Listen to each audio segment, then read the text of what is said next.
I'm a Detroiter, and Detroiters can be some serious, I'm gonna say coke riders instead of another word of riders. Some people's whole marketing campaign is standing next to somebody that made it. And most of Mhm. the people that I know, if they had a beat from J Dilla, they would have I have a beat from J Dilla on their forehead. They would have I have a beat from J Dilla t-shirt. Um, you pretty low key about it. How did you end up with a beat from J Dilla, and why are you so low key about it? Man, that's interesting. That's an interesting question. So I'm gonna keep it. I'm gonna keep it completely 1,000 with you. Welcome to my Detroit Hustle TV live interviews. Today we're starting a little something different. I know you got used to us doing deep, in-depth interviews where we talk about how people got started, how they came up, and who inspired them. Well, we're still doing those, but now we're also going to start having quick conversations with interesting people about subjects I think people really need to know about. So today, we're chopping it up with Mr. J, who's also been known as D-RIOT, a Detroit artist who's hustled himself up a nice size following. Check this and other interviews out at the My Detroit Hustle TV live interviews page on mydetroithustle.com. That's at mydetroithustle.com /my Detroit /hustle TV /live /interviews / or on our YouTube channel, My Detroit Hustle TV, at My Detroit Hustle TV 6438. Now let's get into the interview. Okay, we live. We live. I'm here with Mr. J, aka D-RIOT.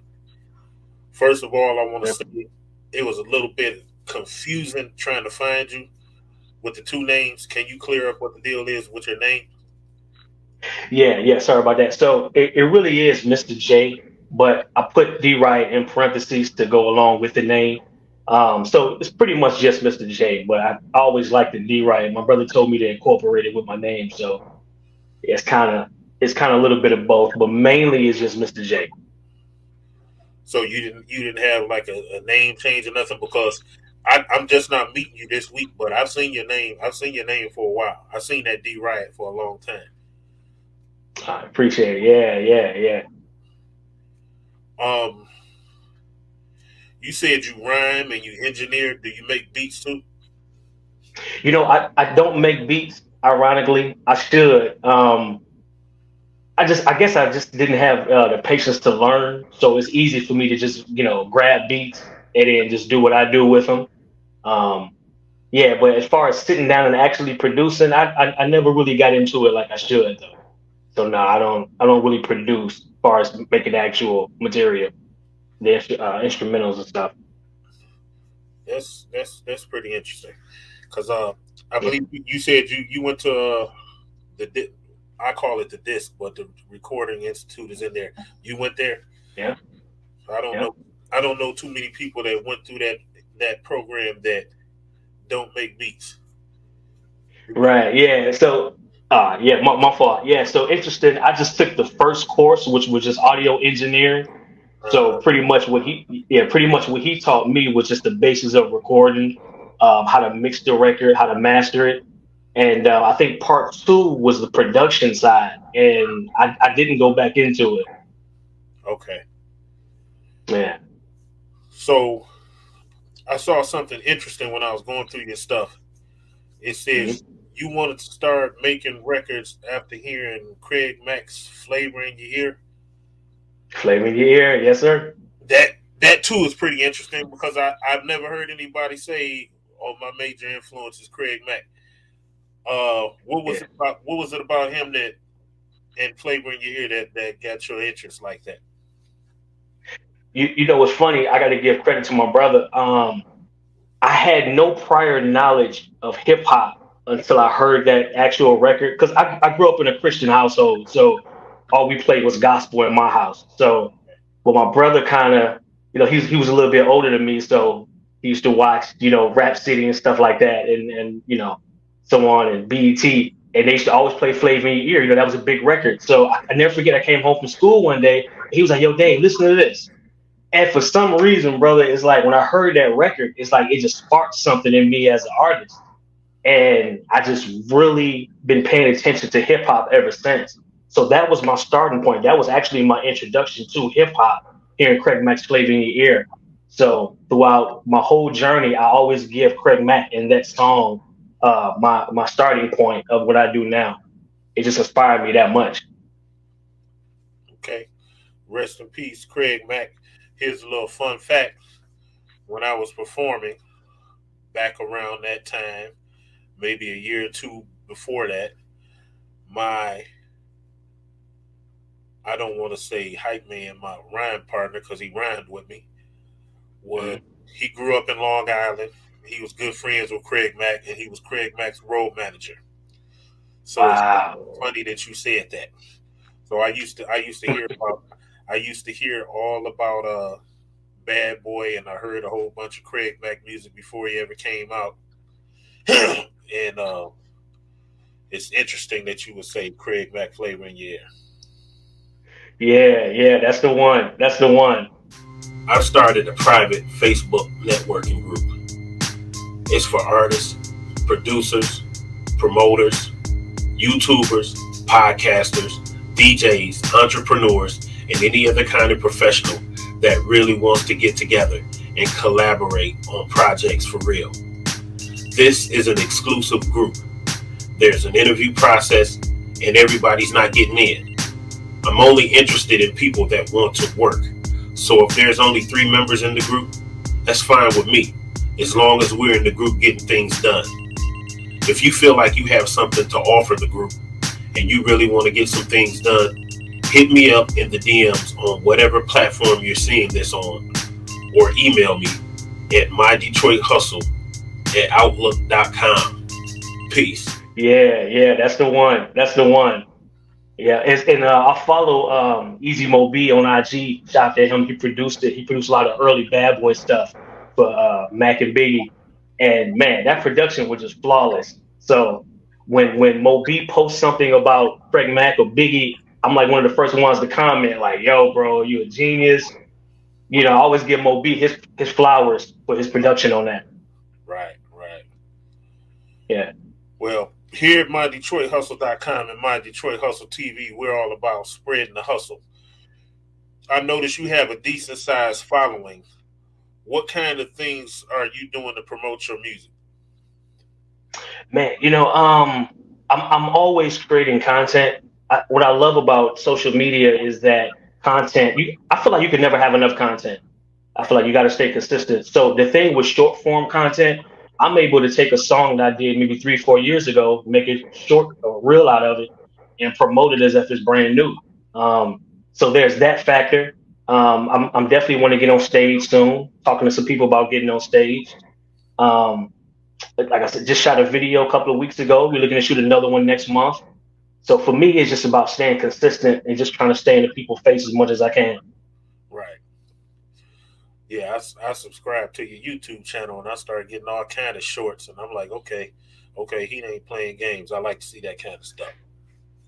Appreciate it. Yeah, yeah. I'm finna upload one in a few hours. As soon as we get done with this. Yeah. So how often are you posting, and what are you using to make your clips and videos? So I use this software called Filmora. I've been using that for probably about 5 years now. It's pretty good software, and no, they're getting very popular now. So I've been rocking with them for a minute. So I use that to do all my content. I try to upload at least 4 times a week, at least, Hmm. and at no less than 3 days a week. Usually I do Monday, Wednesdays, and Fridays and Saturdays. Right. And those are my go-to days. And I try to stay on a consistent schedule to say, yep, it's Wednesday, I gotta post. Friday, gotta post. Something for Monday motivation, gotta post. And I stick to that schedule. And what would you say is your go-to platform? My go-to platform is I probably would say IG. I Okay. probably would say Instagram is my go-to. Yeah. Okay. Yeah. Okay. I see you call yourself the Introverted MC, or is that the name of the title? And then you use the tag Drug Free Edition. Can you go into what that's all about?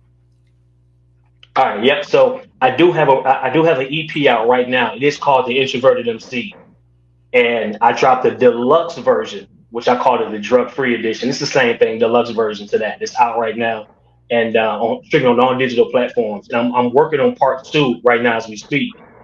Side the Introverted MC side B. Um, the whole drug free thing. So I live my life. It's called straight edge. I don't drink. I don't smoke. I don't do drugs. That's just who I am. To each his own. Right. So I'm always incorporating who I am into the music. Not preaching at anybody, not saying they should be like me. I'm just authentic who I am. Right. So when I called it the drug free edition, it's really just the deluxe version that I just put my little spin on it. Okay. Yeah. Last but not least, I'm not gonna say last but not least, but I see you got a joint produced by the late great J Dilla, and I gotta Yeah. say you pretty low key about it, especially from somebody from Detroit. Hmm. Before I say this, I want to say I'm a Detroiter, and Detroiters can be some serious. I'm gonna say coke riders instead of another word of riders. Some people's whole marketing campaign is standing next to somebody that made it, and most Hmm. people that I know, if they had a beat from J Dilla, they would have I have a beat from J Dilla on their forehead.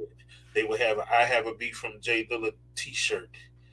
Um, you pretty low key about it.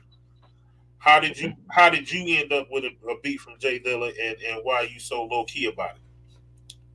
Man, that's interesting. That's an interesting question. So I'm gonna keep it completely 1,000 with you. Um, Unfortunately, I never got to meet the late great Dilla. God, I wish I would have had a chance to. I honestly got that beat from somebody who had a Dilla beat CD, and it was just full of instrumentals. Right, And I asked my dude. I was like, "Yo, man, can I borrow that?" And I took the name of the beat is called Circus, but I named the song Circles. okay, And yeah, I shot a little promo video to it, but I didn't fully promote it because, to be honest, I didn't want to fake it and make it seem like, yo, I know the Yancey family. I work with Dilla because that'd be all cap. right, I'm just being honest with you. I love Dilla. I think he's the greatest producer ever. Not just saying that because that's the hometown hero. But I just got that beat off a beat CD, and yeah, I didn't want to sound like I'm making a name off his legacy because that's not authentic. right. But that's how I got the beat, and that's how I was like, yo, well, so it's kind of like me rhyming over a Dilla beat versus I'm blessed with the Dilla beat type of thing. Okay. So I'm keep it 1,000. Yeah, I wish I knew him personally, but not yet. No. Well, that's cool that you have the integrity to do it. I have to look with a straight face a lot of times when people come to me and they might have a feature that they got from these producers that's selling the same feature. Like I have people hit me up all the time. I got a song with Rick Ross, and I'm like, cuz I heard that verse like 7 times already on 7 different projects, and it's cool. Yeah. It's cool. Just why are you trying to play it like exactly what you said? You trying to play it like you got it a certain way when really you got it another way than what people expect. Right. And the people that come to me with these plaques and magazine covers, like I made the cover of the magazine. Okay, I see they have a deal where you can pay to get on the cover of the magazine. I mean, I don't know. This Yeah. business is crazy, man. So it's cool to hear you keeping it 100. Uh, Yeah. like I say,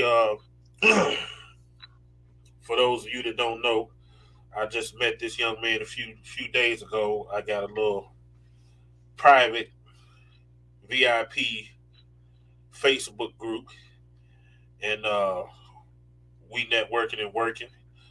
So we getting together doing this talk real quick.